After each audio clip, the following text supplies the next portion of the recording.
তাই হ্যাঁ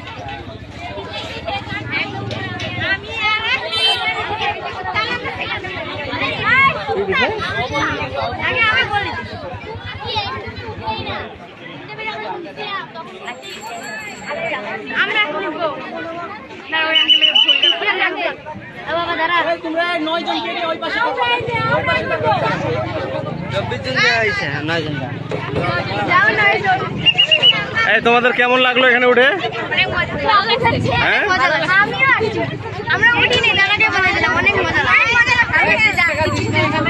এখন তোমরা কোথায় উঠবা? এর আগে উঠছিলা? কতবার উঠছো? এখানে যে মেলাটা উদ্বোধন হয়েছে কেমন লাগতেছে তোমাদের? অনেক ভালো। ঠিক আছে, যাও উঠো।